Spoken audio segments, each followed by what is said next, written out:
Janet, explain this to me right away. What's wrong with this mess in the kitchen? What's with the kitchen? I don't understand what you're talking about. Just tell me what happened. I can't believe it. Now you're officially a member of the family. So you don't have to do anything, right? How could you be such a lazy creature to ignore the stupid mess in the sink? I told you to do it yesterday, but you haven't completed it by now. Having you in this house is such a burden. Oh my gosh. How dare you talk to me with that voice? Stop it. Don't you know you're being rude? I'm your sister-in-law. So what? It makes absolutely no sense. Haha. It's funny for you to think that way. To me, you're nothing but a useless moron. You're so lazy that you can't even wash the dishes. I'm busy with my work right now. I can't come home before 6 p.m. this afternoon. So could you just lend me a hand and deal with that? I know you can, right? Holy crap. You're the most despicable woman I've met in my whole life. How could you ask me that question? You think that your stupid work can be a perfect excuse for your laziness? Oh no. I'll never do anything for you. Just do it yourself before I tell this to Mom. She's punishing you hard for this. Ugh, I can't understand why you could be here. You're not worth it. Why am I here? I married your brother Barry. I didn't have a problem with living with your father and taking care of him. My grandfather was in the military too. I know how veterans sometimes have a rough time back in civilian life. Barry told me how tough it was when your mother passed away. And I don't mind helping out around the house. I didn't even mind the fact that you were still living at home. The house is big enough for everyone to have a little space of their own.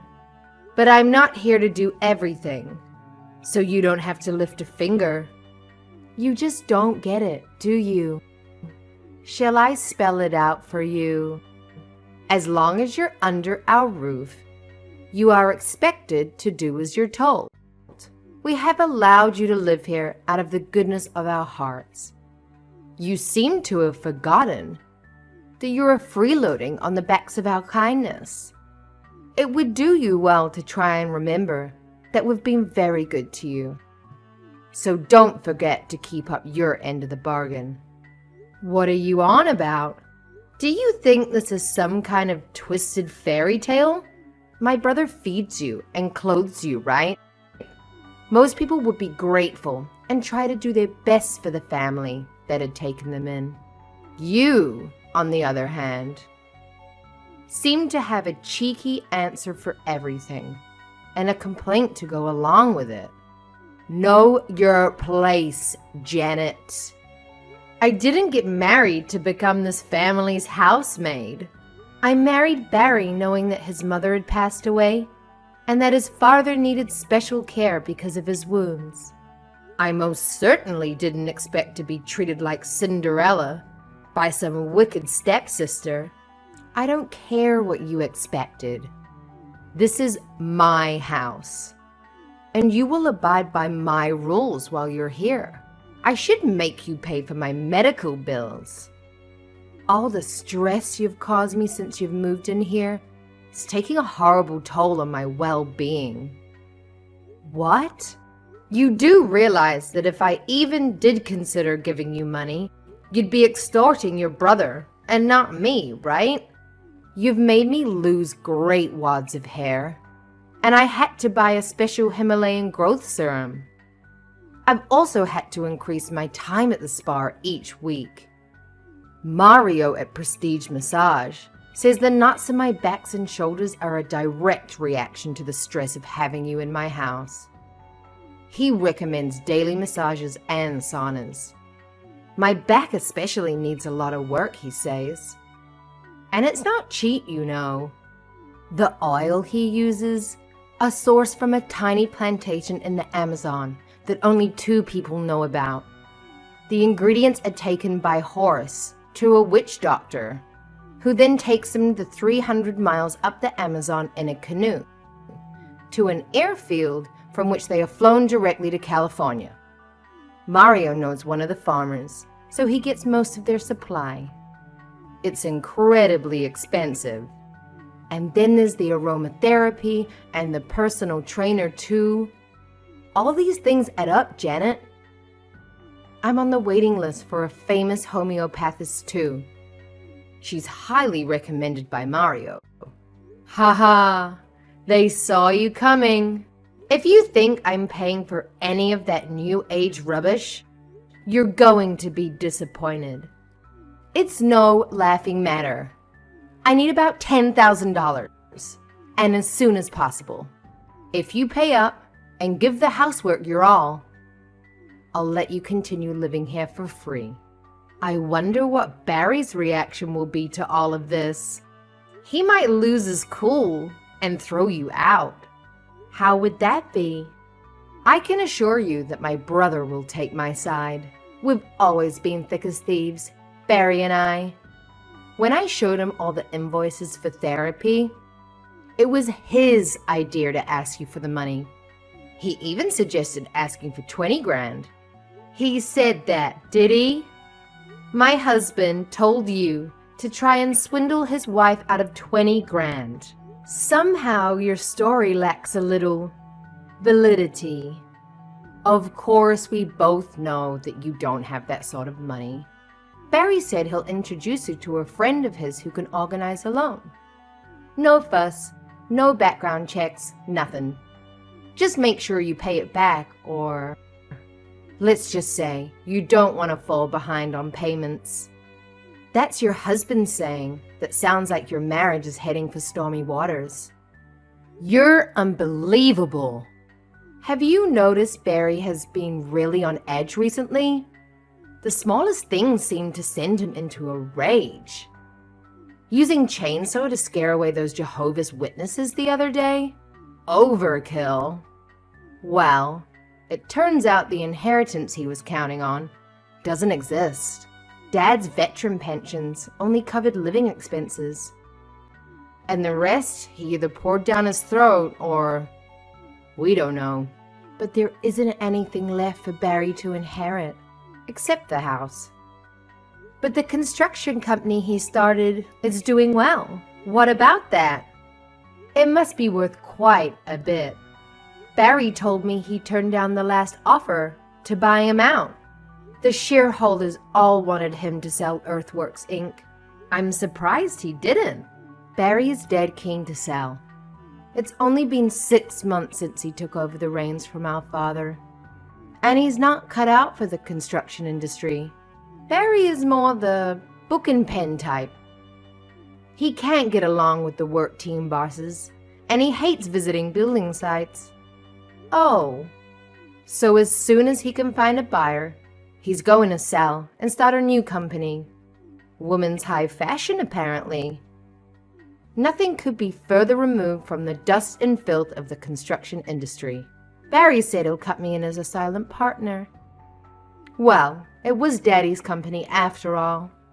I haven't heard anything about this from Barry. Seems like there are some serious trust issues there. I'd be very worried if I were you. Maybe they just thought they were a little old. You wouldn't understand. Or maybe they just thought you should stick to cleaning.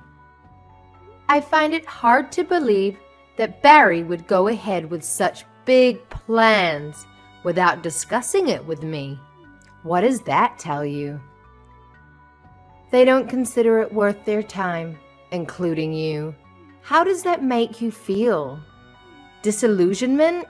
Despair? Or maybe both? Haha. It really doesn't matter. Things are looking pretty grim for you. Best you just accept your lot. Put your head down and be the best little housekeeper you can be. Leave the important things to those of us who know what we're doing. And if you can't toe the line, you know where the door is. We took you in, so you'd better earn your keep. Got it. Loud and clear. What? Really? I thought you were impossibly stupid and unable to grasp even the simplest concepts. That's wonderful then. Right. I'll leave you to it then. Thought that might take a bit more shouting before you understood. No, I understand. Great. You see, a laugh and a smile and everything is okay again. If everyone knows their place, we'll all get along swimmingly.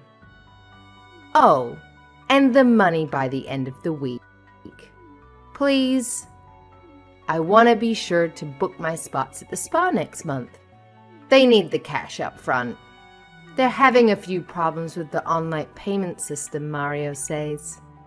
If you need to take out a loan, have a word with Barry. He knows a guy. Hey, Janet. What's happening with the cash? I thought we'd agreed that you'd pay me by the end of the week. Cash, okay? No bank transfers. I'm not giving you anything. What? Hang on. We had a deal. I said 1 week, and you said okay. What gives? Don't try to weasel your way out of it now. Quit messing around, would you? I need that money today. You're the one who's messing around, trying to force your brother's wife into paying you? For what? Some figment of your imagination? You aren't getting a cent. Wow. You've got a nasty way of talking back to people, haven't you? Since when do you give the orders around here? I made it perfectly clear where you stood in this family. At the bottom. If you can't be quiet and get on with your chores, then you'll soon find yourself divorced and kicked out. I got divorced yesterday. What are you talking about? Have you been drinking? You can't just get divorced. These things take time, money, and a lot of back and forth with lawyers. You're obviously in a very unstable mental state at the moment. Shall I call Mario and see if he can fit you in today? He's not cheap, oh heavens no. But he will help you relax and maybe return to your normal state of mind. A while ago, I had a big fight with Barry. We managed to sort it out, obviously, and things went back to normal. Well, not normal, but they went back to the situation we were in now. The fight lasted a few days, and during the most heated moment, Barry threw divorce papers at me. He had already signed them. He was in such a rage. I wonder if that was the end of our marriage right there and then. He finally calmed down, and I think he forgot all about the papers. But I didn't. I kept them. I don't know why, but I just thought they might come in handy one day. So when you started trying to extort ridiculous amounts of money out of me, I signed those papers and took them to City Hall. I knew it would cause all kind of problems, and Barry would probably try and stop me. So I did it yesterday when he was out of town. That's another thing. His business trips. He calls them that. But I know he's just off having fun on the company's dime. How can he always come back from business trips with a tan and a crippling hangover? There's usually sand in his clothing too. I'm not that stupid. His passport is full of stamps from Mexico and the Caribbean. You two must think I'm a total idiot. You really got divorced? Sure did. So any further attempts to squeeze me for money will have to be done in a court of law. I know as long as I'm in this house, I'll be treated like a maid by you. And I don't know what to make of Barry. He hasn't treated me like anything these last months. He hardly even talks to me. So getting a divorce was the easiest thing I've ever done. I can't wait to get as far away from you two as possible. But you said, got it loud and clear.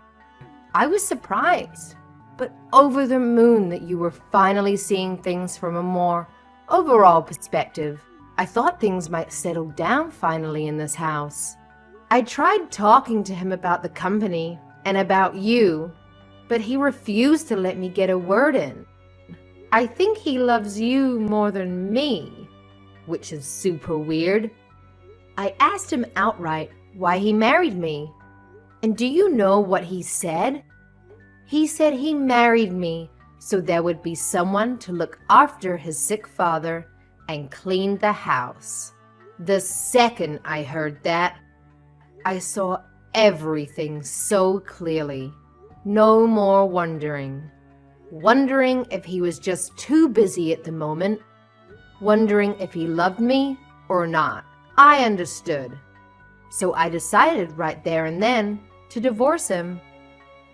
So get out! Get out now!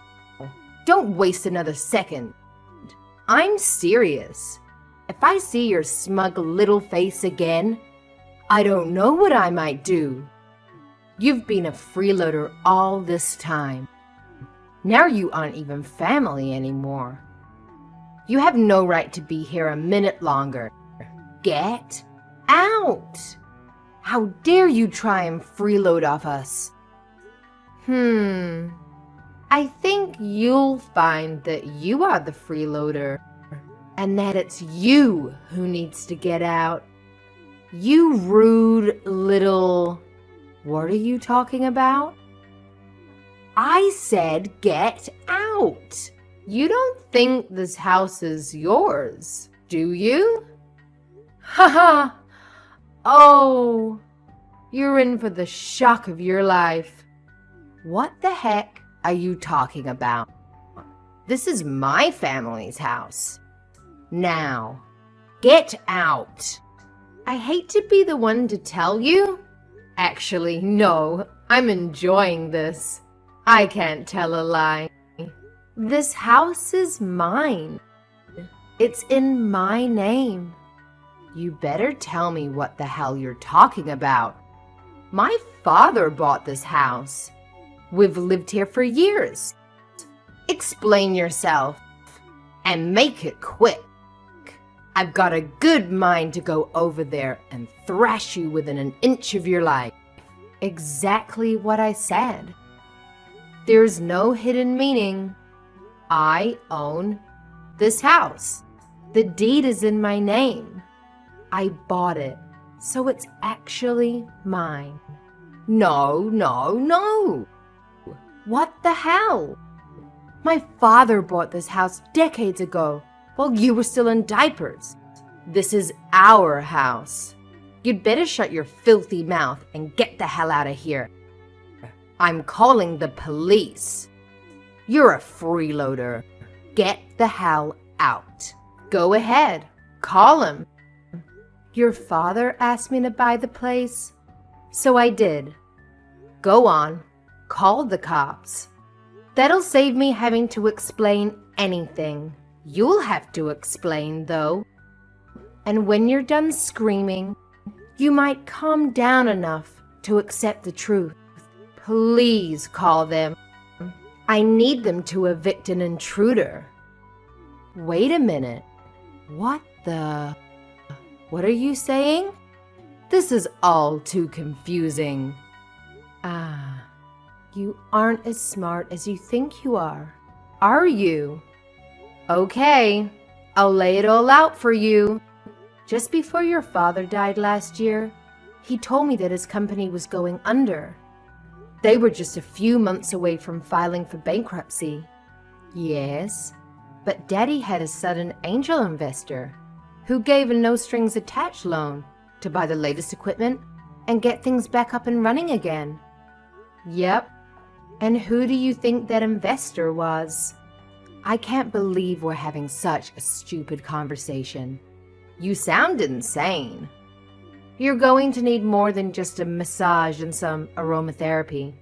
This is going to take a straitjacket and leeches. Right? Yes. Anyway, your father asked me to buy the house so he could buy all that new equipment. This is the most ludicrous story I have ever heard. Why would he ask you? And I'm supposed to believe you're somehow filthy rich? How is that possible? If you must know, I took out what my parents left me and put most of it into a little company I thought would do well. It did so well, in fact, that I never had to work again. It gave me the financial independence to invest in more and more companies I thought had potential. The dividends alone are enough to live on, but I seem to have a knack for spotting potential 10-baggers, and I thought you were a simpleton. So you're some kind of a genius investor. More luck than genius. And I never invest in a company without doing a thorough dig into their background. But yeah, that's where the money comes from. I don't want the extra attention, so I never flash my money around. Then when I saw your father's company circling the drain, I offered to help. So you bought the house? Why? He wouldn't just take my help. Maybe because it was his company that had built from nothing. Maybe it was his pride. Something about being a man, I don't know. But he flat out refused to hang out. So to make him accept it, I offered to buy the house. At that time, he was still alive, and Barry and I were still newlyweds. It made sense. I just kept quiet about it. Even Barry doesn't know. So the house really belongs to you. Yes, that's what I'm seeing. So it was actually me who was letting you live here out the kindness of my heart. Anyway, you're wasting time when you should be packing. The sooner you start, the sooner you can be gone. Wait a minute. What is going to happen to Barry's new company? You mean his idea to mortgage the house and use the money to start his clothing company? That's gone out the window, hasn't it? Up in smoke. You can't mortgage what isn't yours. Oh, and by the way, that company Barry thinks he inherited, you two should probably check the name of the ownership papers. No way. Yeah. So you won't be selling anything without my consent. Barry is the president, in name only. It's registered in my name. This can't be happening. Daddy didn't say anything to us about it because you weren't there to listen when the company was in trouble. When he was sick, you two were always too busy. I was always there to help him into his wheelchair, or to help him to the bath, or to remind him to take his medicine. Barry was always on business trips, and you were flushing money down the drain with your new age spa nonsense. I was at his side when he took his last breath. In the end, he called his lawyers and signed everything over to me. I was the only one who was there for him. That wily old devil. Barry doesn't know he's meeting with the other partners of his new business today. Oh, God. He's taken a huge loan from his friend. And that friend is not the kind of person you want to mess around with. Oh, God. Indeed. That friend. I'm guessing she isn't your regular bank manager then? So putting two and two together, Barry has got on taking a big loan from some crook? I'm guessing that must be the case. because a bank would, of course, do a thorough check of the company's financial situation, assets, etc. They would, of course, have seen that neither the company nor the house were in Barry's name. No, the loan is from a friend. I'm sure it's okay. What shall we do? Nothing to do with me anymore. I signed the loan contract with Barry. I'm in this too. Well, you're a partner, aren't you? You share the risk with him? Yeah, but that's when we thought we could use the house as collateral. What are we supposed to do now? The whole business plan was based on selling the house and business. Oh, God. It's all melting before my eyes. Yeah, you should have talked to me sooner. How was I to know? You didn't say anything. Daddy didn't either. Now we have no company or house. Just a big debt. Look, the first thing you should do is pay back that loan as quickly as possible. I mean, seriously. The interest on those types of loans is going to make your life very difficult. It's like a never-ending cycle of financial torture. And let me tell you, if you miss even a single payment, oh boy, brace yourself for that interest rate to shoot up. That's just how those people operate, you know? Ugh, Janet, can you please spare me the lecture? The money is already gone. We went ahead and spent it all on setting up the new business shop. You know, interior design, stocking up on inventory, and hired some fresh-faced staff members. Well, well, well. Look at what we have here. You really have gone and screwed things up, haven't you? I mean, if I was a religious person, I'd say some good old karma coming back to bite you in the rear. Your grand plans? Yeah, they're pretty much toast now. Looks like you're gonna be swimming in a sea of debt with no life raft in sight. Janet, I've made a horrible mistake. I can't even begin to express how deeply and truly sorry I am. I didn't know it was gonna turn out like this. I was just awful to you, and I regret every bit of it.